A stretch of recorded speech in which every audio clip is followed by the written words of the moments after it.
اعوذ باللہ من الشیطان الرجیم بسم اللہ الرحمن الرحیم۔ تمام دیکھنے اور سننے والوں کو میری طرف سے بعد السلام علیکم ورحمۃ اللہ وبرکاتہ۔ اللہ تعالیٰ آپ سب کو اپنی حفظ و امان میں رکھے، صحت اور ایمان والی زندگی عطا فرمائے۔ آج خوش ہو جائیے، آج میں آپ کو ایک ایسی بات بتانے والا ہوں جس سے آپ کے بچوں کا مستقبل بہت شاندار ہو جائے گا انشاءاللہ تعالیٰ۔ دیکھیے، اب ہم لوگ جو ہیں اپنی طبعی عمر تو پوری کر چکے ہیں، اب ہماری نظریں تو اب آنے والی نسلوں پر ہیں، یعنی اپنے بچوں پر ہیں۔ اپنے بچے نہ صحیح، اپنے بھتیجے، اپنے عزیز و اقارب کے رشتہ داروں ان پر ہیں۔ تو جتنے بچے ہمارے ہائیلی ٹیلنٹڈ ہوں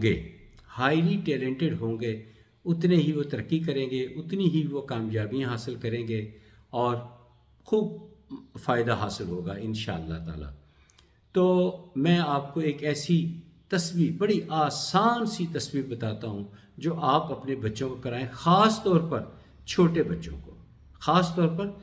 بچوں کو کروائیں، اور بڑوں کو بھی بتاتا ہوں، اس کے ساتھ ایک واقعہ بھی سناتا ہوں آپ کو۔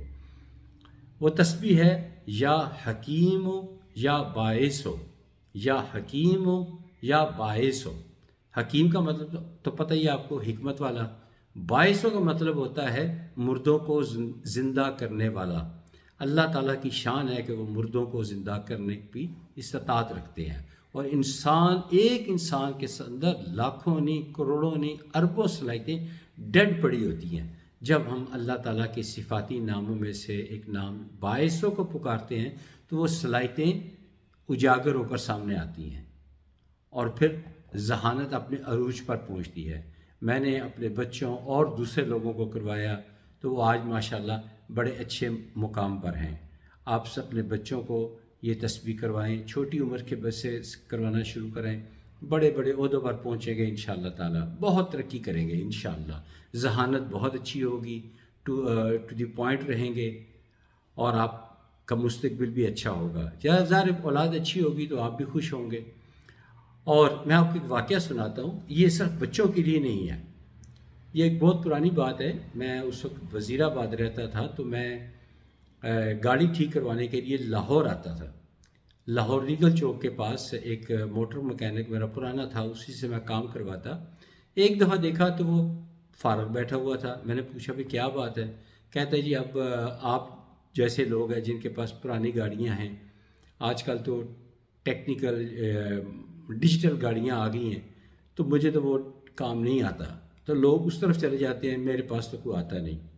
میں آپ کو شاید یاد ہو، گریگل چوک کے پاس ایک سموسوں والی دکان ہے، میں اس کو وہاں پر لے گیا، اور وہاں پہ میں نے اس کو یہ تسبیح یاد کرائی، یا حکیم ہو یا باعث ہو۔ گو کہ وہ اتنی آسانی سے یاد نہیں ہوئی، بہرحال اس نے یاد کر لی، اور یقین کریں تقریباً 3 مہینے کے بعد جایا کرتا تھا، گیا تو جناب اس نے بہترین ڈانگری لباس پہنا ہوا اور بڑے پرسکون طریقے کے ساتھ مصروف کام کر رہا ہے، کمپیوٹر پہ کام سارا کر رہا ہے۔ میں نے کہا کیسا چل رہا ہے کام؟ تو اس کی خوشی دیدنی تھی، بہت خوش تھا، کہہ رہا تھا وہ کام جو مجھے آتا نہیں تھا وہ میں نے سارا کام سیکھ لیا الحمدللہ۔ اب میرے پاس کافی تعداد میں کسٹمر آتے ہیں اور میں گاڑیوں کو ٹھیک کر لیتا ہوں۔ تجربہ تو تھا، صرف یہ ٹیکنیکل باتیں نہیں آتی تھیں، آپ ٹیکنیکل باتیں بھی سیکھ لی ہیں، اور میں بڑا خوش و خرم اپنا وقت گزار رہا ہوں۔ یہ میرے رب کا احسان ہے، تو میرا دل بھی بڑا خوش ہوا۔ تو یہ یا حکیم ہو یا باعث ہو، یہ آپ لوگ خود بھی کریں، بچوں کو بھی بتائیں۔ اگر کوئی بڑا آدمی کوئی چیز سیکھنا چاہتا ہے تو وہ تسبیح یہ والی کیا کرے، تاکہ اس کے علم میں اضافہ ہو، اس کی جو چھپی ہوئی ڈیڈ اس کے اندر صلاحیتیں ہیں وہ اجاگر ہوں۔ تو یہ جو میں نے تسبیح بتائی ہے، میں ایک بار پھر ریپیٹ کرتا ہوں، یا حکیم ہو یا باعث ہو، اول آخر درود پاک کے ساتھ کسی بھی وقت کریں۔ اللہ کا در ہر وقت کھلا ہوا ہے، ہر وقت کریں، انشاءاللہ تعالیٰ آپ کو فائدہ حاصل ہوگا اللہ کی رحمت سے انشاءاللہ تعالیٰ۔ امید ہے یہ ویڈیو پسند آئی ہوگی۔ تب تک اگلی ویڈیو تک اجازت دیجیے۔ خدا حافظ، السلام علیکم ورحمۃ اللہ وبرکاتہ۔